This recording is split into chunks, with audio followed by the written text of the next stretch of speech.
there are many confusing messages regarding women and the issue of abortion, but the empowering truth, as all of us here know, is that being pro-life and pro-woman go hand in hand. Science, research, and our own lived experience support this. The fact is, pro-life is pro-woman, and that is why I march. Before the march. Wonderful.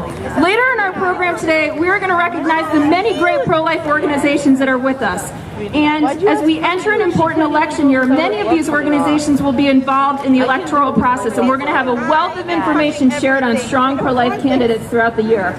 I have to tell you, the March for Life is not an electioneering organization. We do not endorse specific candidates for public office, but we are grateful to all of those candidates at every level who are courageously standing up for life. Now, I am very excited to introduce you to someone. This year's theme, Pro-Life and Pro-Woman Go Hand in Hand, is embodied by many strong pro-life women who are not afraid to stand up and be courageous and share their stories and their support for life. One such woman is Carly Fiorina. Carly was the first woman to lead a Fortune 50 company as chairman and CEO of Hewlett-Packard. She's a leader and an advocate who is unabashedly pro-life and embodies this year's theme. Please welcome to the stage, Carly Fiorina.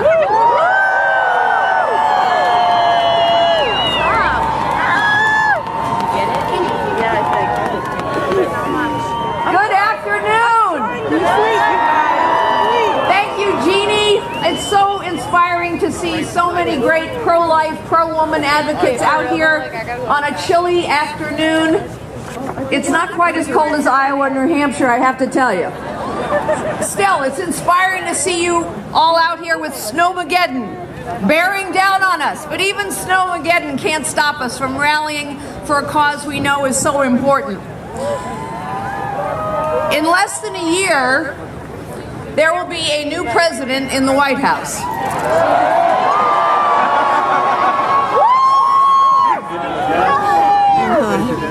And that next president will have the awesome responsibility to pick up to 4 Supreme Court justices who will decide issues of life and religious liberty.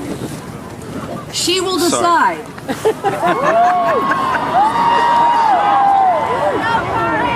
She will decide whether we force taxpayers to fund the political arm of the abortion industry, whether we as a nation believe, as the Democrat platform says, that a life isn't a life until it leaves the hospital. Yes, that is the Democrat platform, that a life isn't a life until it's born. And they call us extreme. It is Democrats, the pro-abortion industry, that is extreme. The next president of the United States will have a lot to say about whether a baby only a month from being born is only as good as the organs you can sell from it. Make no mistake, ladies and gentlemen, this election is a fight for the character of our nation.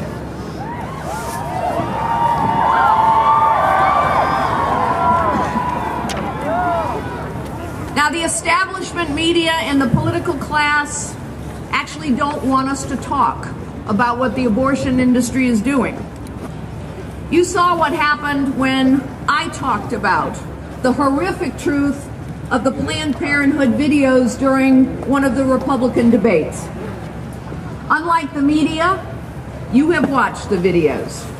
You have seen an aborted baby, its legs kicking, its heart beating, while the technician describes how they want to keep these babies alive to harvest their organs. The left called me a liar. They said there were no such videos. There are no aborted babies born alive. Nobody is selling body parts. That was the litany of the left. But look what happened next. A few short weeks later, Planned Parenthood came out and said that they no longer would take compensation for baby organs. Boy, I tell you what, that sounds like an admission to me. As we stand here today, Hillary Clinton is in New Hampshire giving a pro-abortion speech.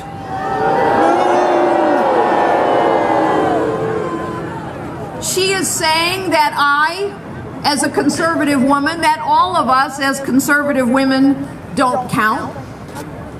But here's the truth.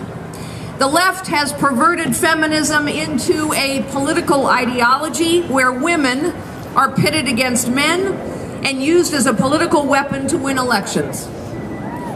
Being empowered, I know. Having started out as a secretary, being empowered means having a voice. But ideological feminism now shuts down conversation on college campuses and in the media. If you are a pro-life man or, heaven forbid, a conservative woman who doesn't believe the litanies of the left, then you are waging a war on women, or you are a threat to women's health, or you are variously described as window dressing. That is how they described Senator Joni Ernst, or offensive as a candidate, Carly Fiorina.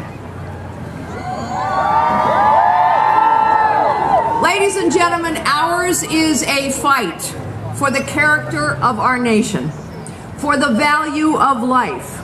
It is a fight that we must win to take our country back, and citizens, we must take our country back.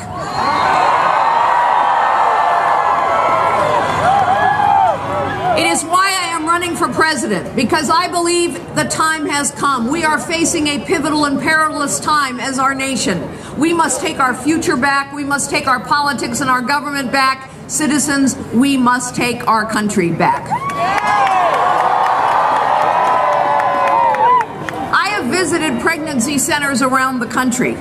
They are doing God's work, and they do not receive a dime of federal funding.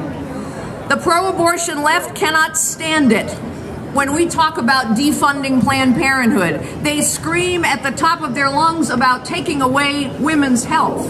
Unless, of course, you bring up pregnancy centers or community health centers, then the left goes dead silent. Because actually, this has never been about women's health for them. It is about, instead, the litanies of the left. It is about funding their political agenda. This is a fight we must win. Ladies and gentlemen, this is a fight we can and will win.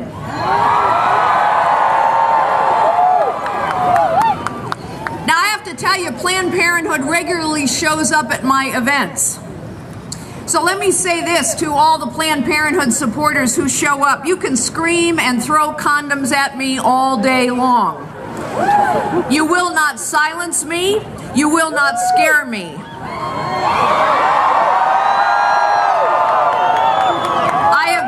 Breast cancer, I have buried a child, I have read the Bible, I know the value of life. 34 years ago, I met my husband, Frank. When we were married, I learned that his mother had been told by her doctors to abort him. She was a woman of great faith and courage, and she chose instead to bring her son into the world. She spent almost a year after his birth in the hospital. But he was the joy of her life, and he has been the rock of mine. And I have thought often about how different my life would be had she made a different choice. I know what each of you know. Every person has God-given gifts. Each of us have far more potential than we realize. Science is on our side. Public opinion is on our side. We are winning this fight, ladies and gentlemen. We are winning this fight, but it is a fight. And so we need a fearless fighter in the White House, not just to win this election, but to restore the character of our nation.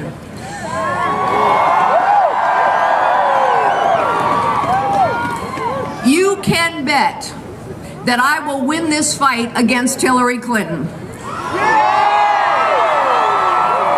And you can count on what I will do as president.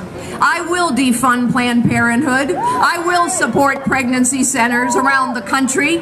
Together we will restore the character of our nation. So citizens, join with me, fight with me, stand with me. Together we must take our country back and restore its character. Thank you so very much. God bless you all.